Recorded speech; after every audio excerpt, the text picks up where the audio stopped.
观众朋友，今日個項目歡迎收看福起來，係阿明哥劉浩明。其實喺台灣有幾多個有歷史文化老街區，但是因為人口老化，還有少子化關係，一個老街區是慢慢的沒落嘅。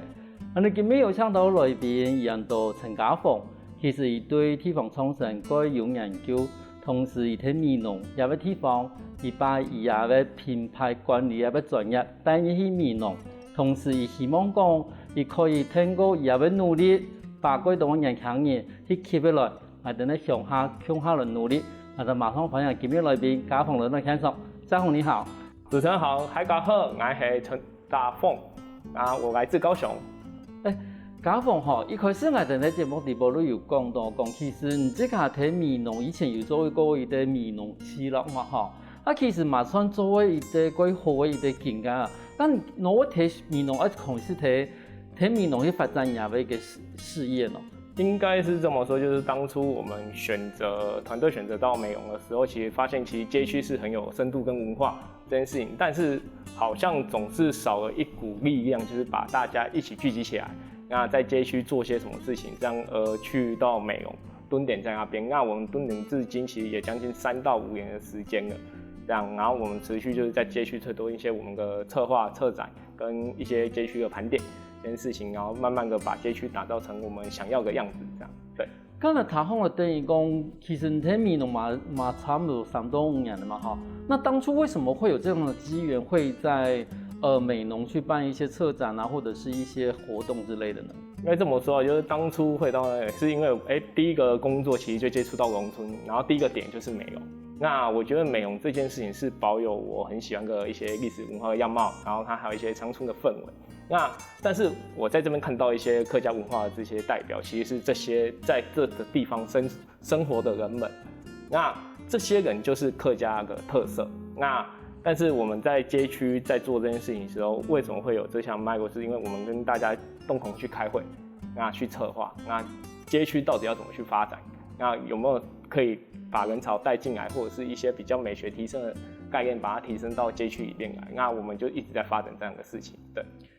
我想請問一下，就是說家鳳你自己本身是不是客家人？我其實不是客家人，但是其實大家都說你已經快要變比客家人還要熟的客家人了。這樣，你是從小一直在高雄長大嗎？對，我就是高雄長大的都市小孩。都市小孩，對。因為我做乜我按你問，其實冇講，因為對於我哋來講嘅話，其實對美濃來講嘅話唔係係啦，係天然之間唔係行業，好天然嘛唔係睇美濃開嘅。好，嗰時等於講，其實對人家角度來看嘅話，其實係多好一啲，能講第三者的角度完全去看美濃這件事情。包括第一個，你不是客家人；對，第二個，你是在城市長大的，你不是在美濃長大的。沒錯。嗰時你去過美濃嘅經驗以後，你這個係咪同他人講一下講？從你的這樣第三者的角度來看的話，你第一次看到美濃的時候，第一個就像你剛剛所提到的，所謂的客家文化是什麼？你自己的體會到的。第二個就是說，從你的一個比較都市的角度來看的話，你覺得美濃應該是要建造成像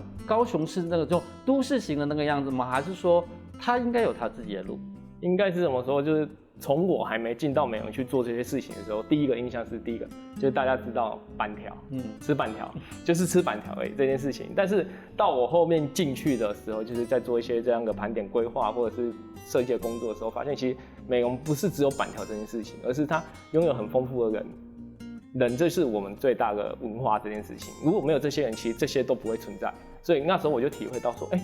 那這些文化跟這些人能不能把他們一起做個整合，或者是資源的串聯，或者是大家一起努力把這件事情變得更好。所以我們就是以這樣的角度去看。那你說美濃是不是需要像高雄市這樣的去發展？我倒是覺得不太需要，因為美濃一定會有它自己的路要走。那另外我們也不會期待它像都市這樣子去發展，但是至少基本的進步跟時代的變化一定要有，因為與時俱進這個概念是大家都要去體會。所以為什麼我們會回到說，為什麼我們東西要一直進步，那要一直創新？那讓大家來到美濃的時候，其實不是只有板條這個文化，而是說美濃其實有很多豐富的物產或者是資源這件事情這樣。因為每個地方有每個地方冇強嘅特色啦，真係美濃唔是香港都市真係發展那邊，安尼有啲幾大嘅高樓啦，吼無如幾多百貨公司樣啊。其實美濃還是有一樣嘅幾強嘅地方。但是头都讲有啲地方都讲，其实因为人同文化一两件事情是闽农贵重要的东西，但是相对的人跟文化两个东西是，它不是一个这么具体的东西。譬如说，你说人其实是很抽象的，除非说你把特定的人拉出来，好，譬如说钟理和。文化这种东西其实也很抽象，因为我们大家其实都是汉民族，对，汉民族的文化其实很雷同。那你怎么去把人跟文化这个其实看似具象，但其实是抽象的东西，把它抓出来，变成一个所谓你能够去深化或者是变化的东西。但是说人跟文化这件事情，其实有两个面向来说啊，就是说人的话，人一定会有产业，那产业它发展是什么？可能现在农村其实是很适合创业这件事情。那他可以从农村先开始出发，然后慢慢找到自己的客群，那发展他自己特有的，像可能美容有很丰富的物产，那物产这件事情就可以转化到他自己的产业来，那他就可以做可能比如像务农，现在务农也不是这么简单，说实在的，就是说他第一个当农夫其实也需要到品牌行销，然后到设计，然后到怎么去管理他自己的工作，这件事情也是一个产业。对，那我们把这件事情提升到一个算是有点像是把它变成职人化的去发展。那它的具体印象就会比较明显。那回到这边，我们既然把这些东西塑造出来之后，那一定要有销售管道嘛。这样，所以我们到最后就回归到，我们在老街上策划个市集或者是小市的活动，那他们就可以来这里销售，这样对，让他们聚集在这里交流。那文化这件事情其实也是可以把它拉出来的。其实美容文化真的非常的多，那我们也盘点都非常多，但是就是文化这件事情怎么去转译成大家可以接受的东西，这是我们一直在努力的。所以这也是回归到为什么我们会在美容开一家新的品牌、新的店的概念这样。对，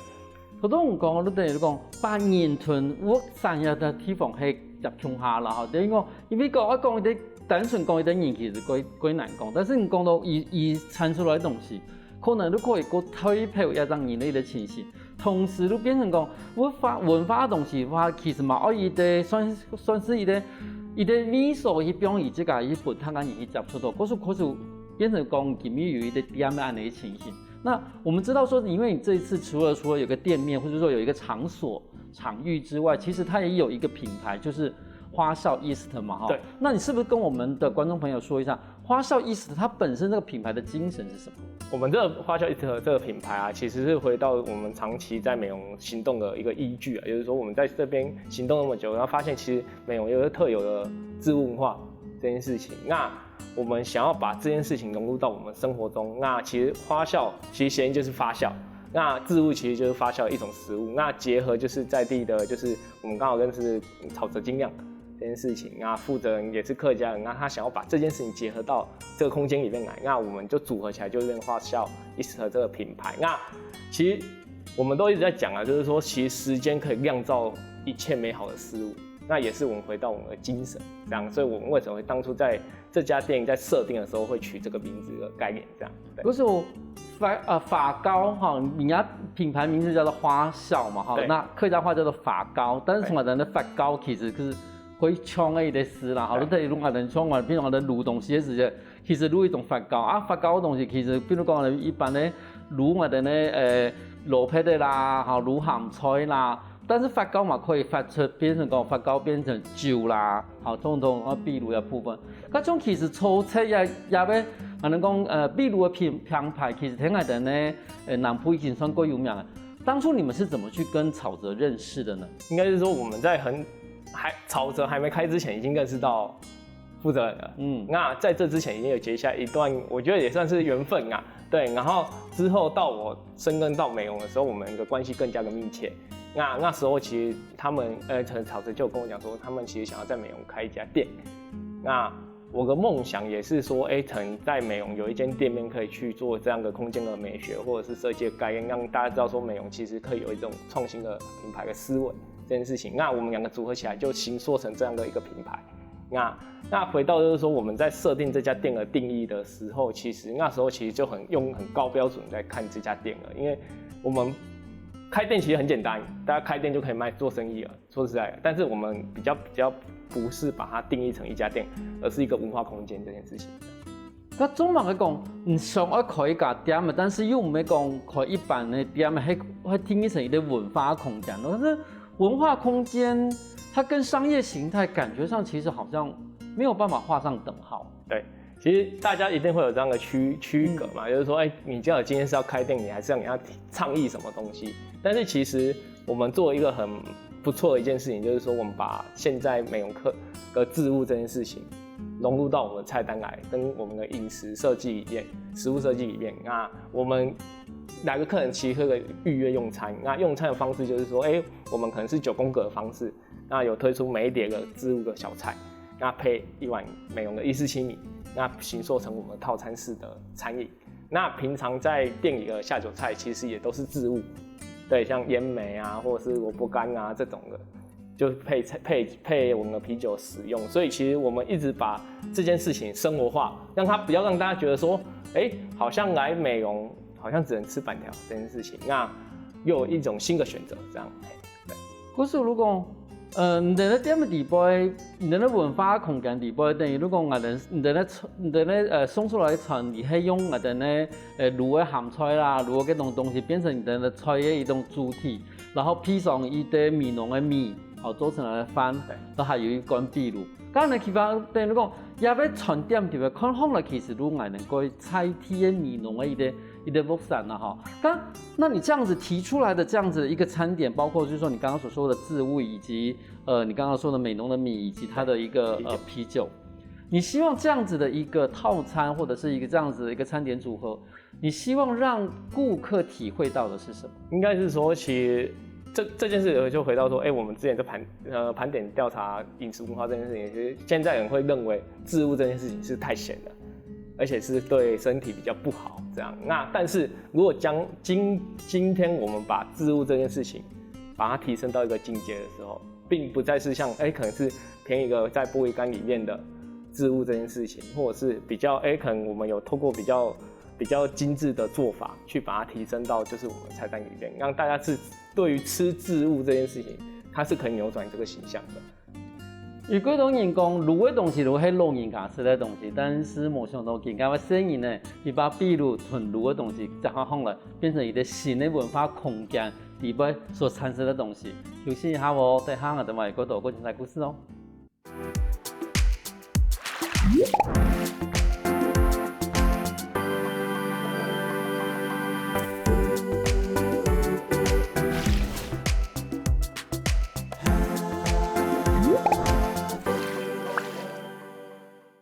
翻過來復起來嘅，上檔節目我哋來自高雄嘅家訪，同人哋講，應用去發展發酵花笑 East 也品牌嘅故事哈。我想請問一下家訪哦，像你這樣子的一個文化空間啊，從開始構想到整個裝備好，大概花了多久時間？我們大概花了3個月的時間，就是說我們其實我們剛好是承租到那個美容老街上的算是老房子啊。那我們原本的那些空間其實東西都還留着，那我們重新開始規劃跟設計，那到我們怎麼去1樓要設定什麼空間，2樓要什麼空間，這樣到裝置完，然後完成試運大概3個月的時間這樣。那花了多少錢啊？大概可以跟我們觀眾朋友分享一下嗎？大概我們這樣籌備下來，大概花了大概50左右。對，因為其實一家店面差不多。對，因為而且很多事情其實我們都自己來，所以其實我們就互相支援這樣。對。因為我哋現場有一啲已經來嘅一啲產品啦，你係咪同我哋觀眾朋友一啲小解講，從你嘅產品底部，因為其實我會發現到講。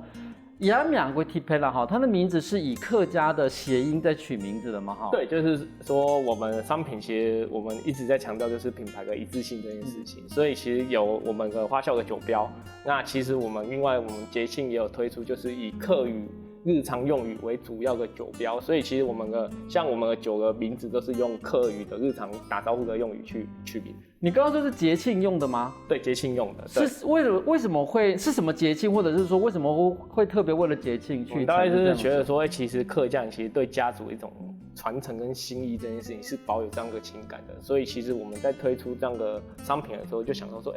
那我們是不是可以用客語的，比如像愛料或者是五羊，愛料這樣的概念去設計這樣的酒標，所以我們的酒款其實名字就是用客語的名稱去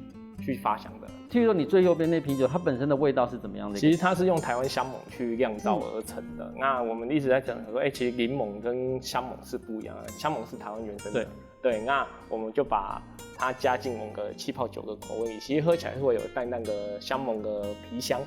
那你喝下去其实是会回甘的，而且又不会太甜，然后又多少会有点酸酸的滋味。那当初的去接听用给台湾的香檬的时间，当初为什么会想要说使用台湾香檬？因为除了说它本身台湾原生的一个植物之外，它跟美浓的关系，或者说南部的关系呢？其实应该是说，因为我们台湾，我们发现其实屏东那边有人在种香檬，而且街上其实有一家店叫农夫生活的店面。对，那我们会那时候就想，那是不是跟他们找香檬来合作？那我们就契合这样的机缘，这样。对，因为几多人容易讲啊，比如吼，迄咪你像我个人用那种秘鲁法啦，吼，无你讲用那种烟熏的小麦啦，或者说伊的几多的变化，就大部分提给面做变化，但是更加睇台湾几多的从精酿啤酒呀部分吼，我加入几多台湾自家的一啲元素，种同我哋咧家风讲嘅，也都加入我哋其實南部幾多人種嘅我哋講嘅香檬，伊吞我哋講嘅檸檬係檬香嘅東西，一個菜體東西也有香味嘛，個蟲。那像這樣子的一個酒，你認為它適合在什麼時候來飲用呢？它其實平常的時候就可以飲，因為它酒精濃度大概是2%左右而已。那2%左右其實就小說微醺的概念去喝，其實都是蠻適合的。那其實為什麼我會想要推氣泡酒跟精釀啤酒這件事情？因為精釀啤酒其實酒精濃度會比較厚，那氣泡酒的時候其實大家會比較接受它的味道，因為它喝起來不像是酒。但是其實它是有酒精的。那另外就是我們會做氣泡酒，也是因為台灣發現南部的物產其實蠻豐饒的，那有很多的物產可以結合到我們氣泡酒，像我們接下來可能會推出鳳梨，那有紅果、有洛神這樣的元素加進來那個啤酒裡面的。對，因為其實氣泡酒喝起來比較像是有酒味的果汁啦。對，沒錯。對，它的也不酒味都冇安蟲啦哈。那聽煙哦，第二個呢，因為它上面就直接寫花酵了嘛，對，所以說也係人嘅產品的一個特殊的一個品牌，係咪？對，就是其實這花酵這個酒標就是為了我們的品牌，就是店面的形象去做的。那其實它的口味其實是跟大家是一樣的，就是蘋果啊、香檬啊這些，但是它的酒標就是因為我們一直在講求，就是說，其實我們酒款的不管是品牌風格這件事情是要一致，不可能說，我為了花酵又去做了另外一個酒個品牌這件事情，所以就是不要讓它讓大家有混淆視聽的那種感覺，所以才說，我們酒其實風格是很一致的，那推出來色的其實是很鮮豔的。所以說它也是氣泡酒，它也是氣泡酒，對。是。那它的味道是比較綜合性嗎？它就是蘋果氣泡酒。是。那隔壁也有個蘋果氣泡酒啊，但是那是節慶版的。OK。所以說，同樣係的另外嘅種人講氣泡酒啦哈，但是一路做出來係因為無同樣的一個建議的關係，所以也要酒標無同樣。它當初能團跟草澤的一個合作方式，除了說他幫你們釀酒之外，那他自己的品牌的東西也會放到你們店裡面嗎？其實原則上這間店就是由草澤負責會去管理，對，因為其實我們有做分工，然後我們是店面的控管就是由草澤去負責，那我後端行銷就是交給我們來負責，就是說，比如像店面的一些菜單設計啊、形象設計啊、酒標設計啊，這些是由我們來處理的，所以其實在這樣的多元分工下，其實在達到一個很好的平衡，就是說其實是可以合作的。那你們願意，我們都願意這樣去做的話，其實在推動這個產業上，或者是把這間店經營好的可能性就很大了。這樣，對。等於你講也要一個點的地步，其實也要酒類的部分，用我哋咧操作來負責啦，吼。但是也要後台嘅嗰度，譬如講我哋咧行銷啦、設計啦嘅部分，都要錄音嚟來負責。其實按你談風來都等於講，其實一個點係等於講係兩個無共樣的一個團體共下來合作去經營的一個文化空間的哈。所以說，這樣的文化空間裡面，等於有兩個不同的團隊，對，其實是共同來經營這樣子的一個文化空間。對，沒錯，就是說我們其實現在一個分工就是這樣去合作。那其實我們有達到一個共識啊，就是說，未來其實我們這邊有不同的客源，都可以帶到這個空間來認識多一點美容的在地的文化這件事情。那他有他的客源，我有我的客源，那我們兩個結合起來，其實力量是很大的。那我們也想要強調一點，就是說在農村其實資源是很分散的。那如果萬一我們可以這樣結合起來，為什麼別人不行？對，我們想要提倡這樣的概念，就是讓大家可以團結合作。那街區的發展其實是大家的事情，不是只有我的事情。那大家好的時候，我們好，大家好的時候，那這條街就會一直發展下去。或者我想問一下講，其实，在这样的空间里面，你们除了去一个是啤酒的文化，一个是你的自己的一个专长之外，你们会希望说，是不是有更多不同的年轻人也可以在这一个空间里面彼此互相认识？对，应该是这么说啊。我们其实最终回到一个目的，就是说我们这样的空间出来之后，让大家知道说，其实做一件好的美学的事情跟品牌是一件很重要的。那另外就是我们提供这样的场域。可能未来我们可能会策划，就是可能年轻人1个月1次的交流会议，在这个空间里进行。那每个人都提出自己的 idea 跟想法，那我们去帮他们完成或者是加速他们的进行。这件事情是我们想要做的。那另外就是说，我们其实2楼还有很多的空间。那我们现在规划的就是说，第一个，我们2楼空间可能第一个部分就是会有商拍的空间。那拍出好的形象、好的商品这件事情也很重要的。对，那另外就是说，其实就远大目标啊，就是说我们2楼空间其实是未来是想要成为就是置物文化的类似像策展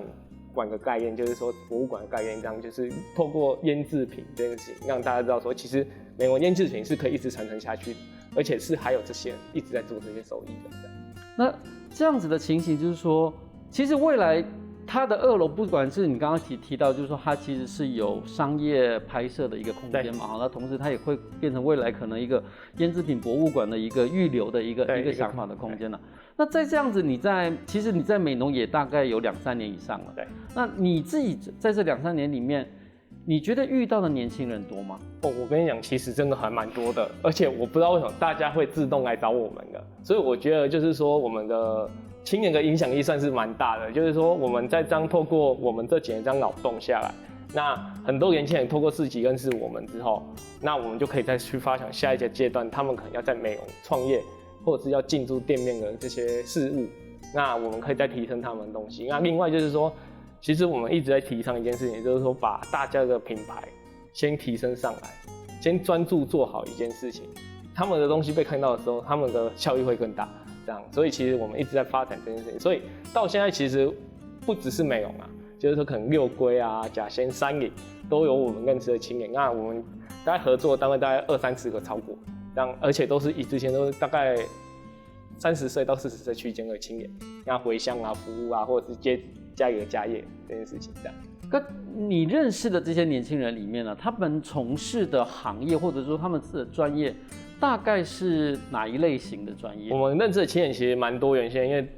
因为有开店的，那有自己务农的，那还有作者的，那还有做餐厅的，这些等等都有。所以其实大家都各行各业都蛮斜杠的。那但是很难去把他们聚集起来，因为真的是大家也各自很忙啊。那少了这样的润滑剂，所以我们有点像是扮演这样的角色。那透过一次性的聚会或者是一次性的市集，让他们聚集起来，可以互相交流这件事情，所以我们一直想要提倡的。因为咱的提供，其实今仔几多年轻人嘛，会希望讲几多啊等总头下啦吼。但是从头我年轻人几多总头下以后，如果发现到讲，其实伊可能对地方人唔熟，同时也书方嘅钱嘛冇多，或者我希望讲有透过伊的认识的人去收这些地方。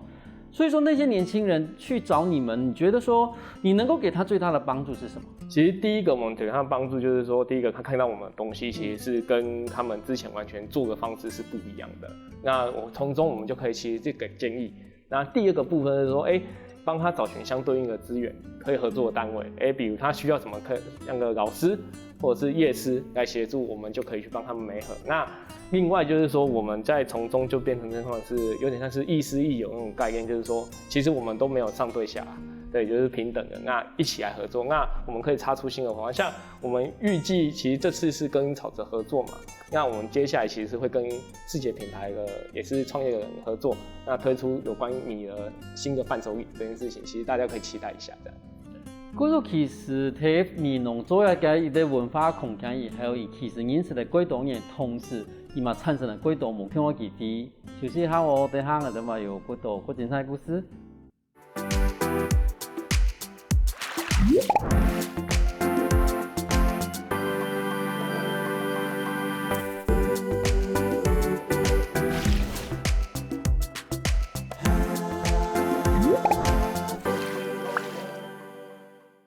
翻過來，復起來，上檔節目我哋來自高雄嘅家訪同人講，而家文化空間唔單止可以完成這個品牌，同時嘛可以收集幾多上一過來早期的年轻人有一啲工作基地，無論講有一啲工作嘅地方，我想請問一下家鳳吼，像你這個，你發現到講其實要為文化空間有要為一啲算是一啲設計一啲功能的時間，那你自己的行銷管道是什麼？你怎麼去把你的文化空間去給它推銷出去呢？應該是說，我們其實還有在網絡上其實有成立粉絲專頁這件事情。那粉絲專頁其實一致的文案啊，或者是形象都是我們來統管，所以它發出去的東西是一定有經過審核跟認證的。這樣。那第二個部分是說，我們在推廣這些東西的時候，其實我們自己還有自己另外一個粉絲專頁叫民庸聚落。那我們民庸也會帶着他們一起去行銷。對，那另外就是說，我們現在其實還有另外一個管道，就是說，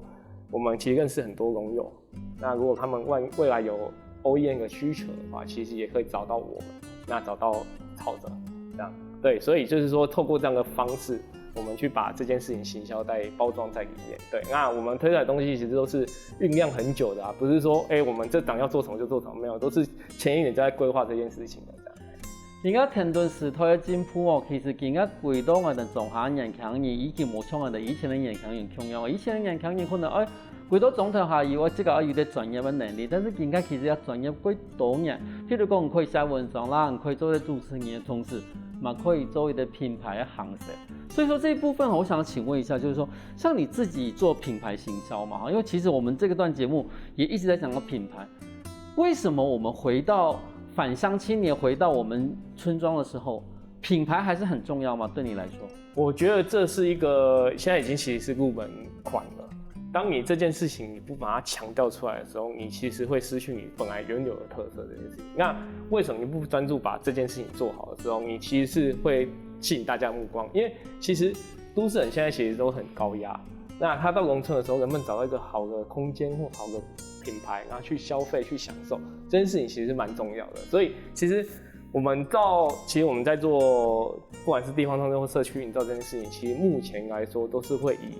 品牌或美學這件事情先吸引大家的目光。那這件事情當你做得好之後，你要繼續深化你的東西是 OK 的。那你我剛才講了嘛，一開始就可以做好的時候，為什麼你不先做好呢？你還要再來慢慢調整呢？那為什麼你不先設定高目標去做，去完成它了之後，再慢慢調整下面的東西？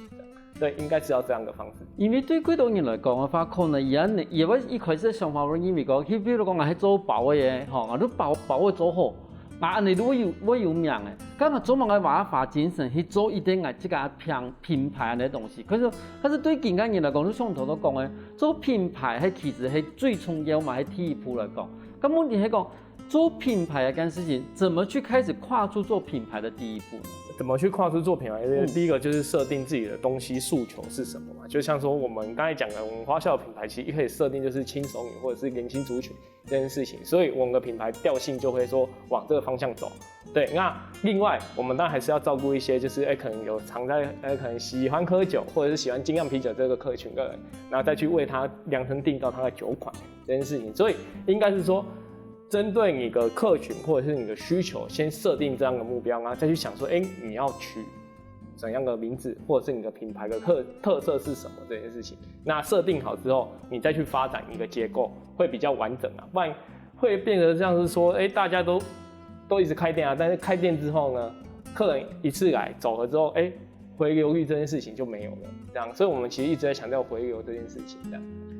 為什麼我要去設定一個客源品牌呢？譬如說，假如說我今天就是賣一個麵包，我希望我的麵包就是所有的人都喜歡，那這樣不是客源最多嗎？為什麼我要先設定一個客源？那這樣子不是等於是說我的客源就被我自己給局限住？應該是這麼說，就是說這個客群，我們一開始會設定這一段的原因，是因為可能這個東西的可能這個設定出來的產品，它是跟其他的客群的接受度是不一樣的，所以這件事情的定位就很重要。那你這件事定好之後，你可以再去發展其他兩個階段，可能不同年齡層的商品。那你的商品第一個會比較精緻，然後第二個部分也會比較多元，這樣。所以客群是會慢慢的開展出來，但是首先你第一個視覺就很重要的，這樣。那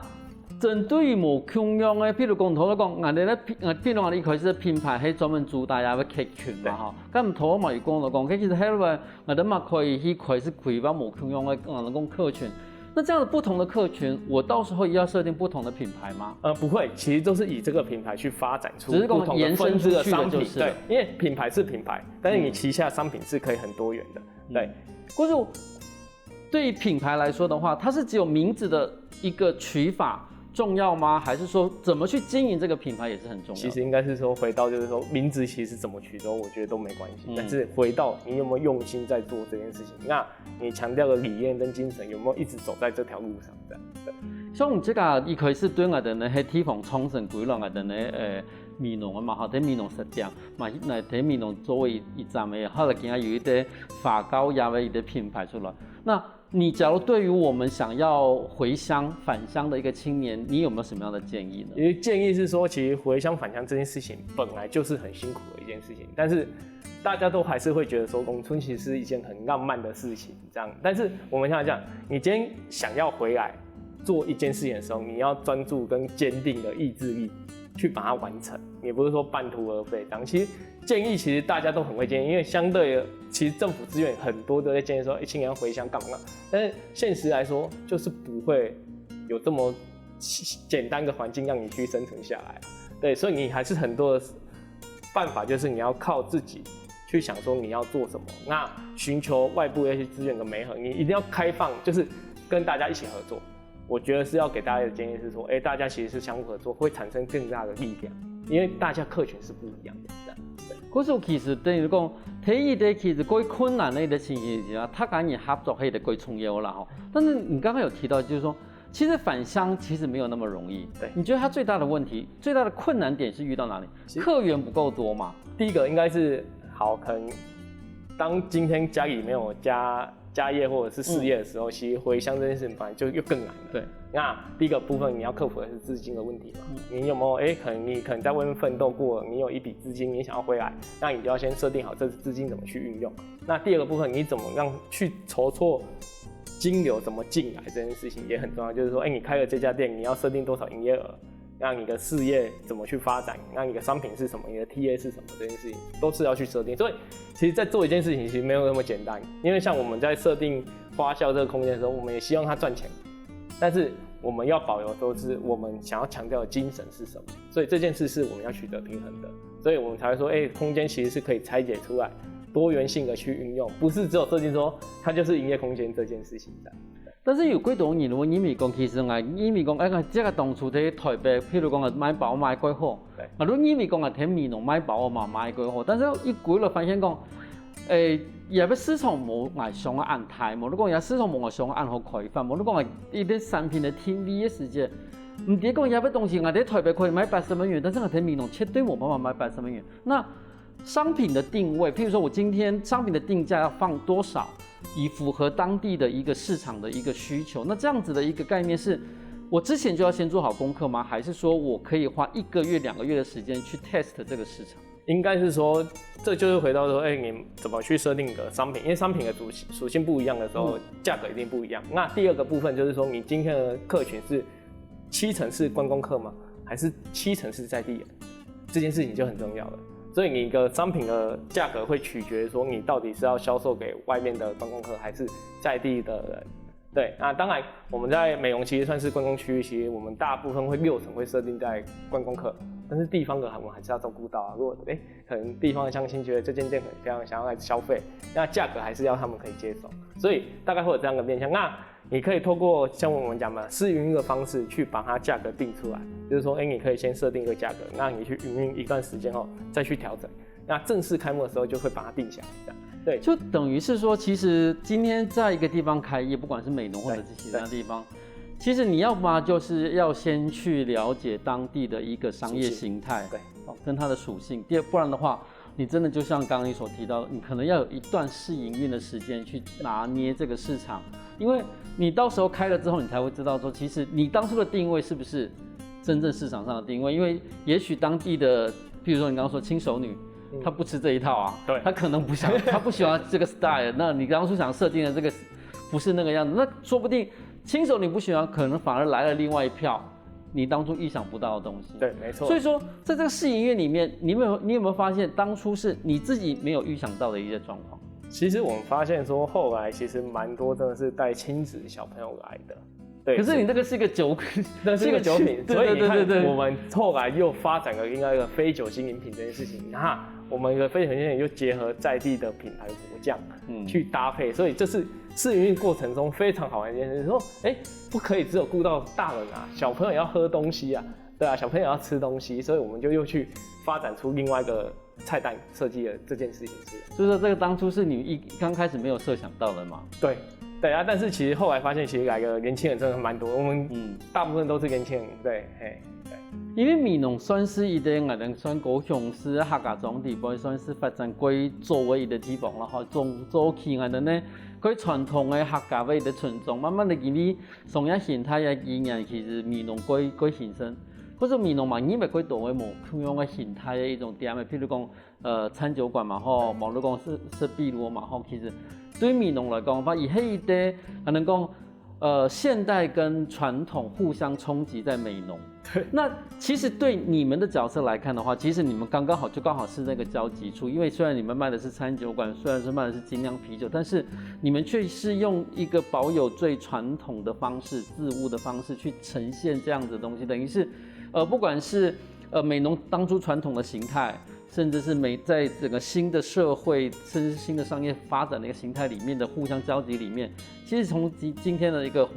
花笑East的里面，其实可以看到这样的影子啦。对。那对于未来呢？你们希望说花笑East它未来的走向是什么？我们还是期待是说很多个美容客庄的一些不错的选品，跟发酵有关或者跟植物有关，可以进到我们的店里，然后一起做搭配跟销售。那另外就是说，我们还是希望透过吃的这件事情，让大家认识到美容不一样的新的一面。这样，那最终就是回到说，其实空间是很多重的运用啊，就是说我们希望这个空间未来真的也是，我们也有规划，就是说可能办一个室内的市集。在室内举办这件事情也是我们一直在规划的，所以其实我们把空间拆开来看，其实它是很多重的并用。那不要只是把它设计成一家店，而是一个就是很多元文化的品牌这件事情。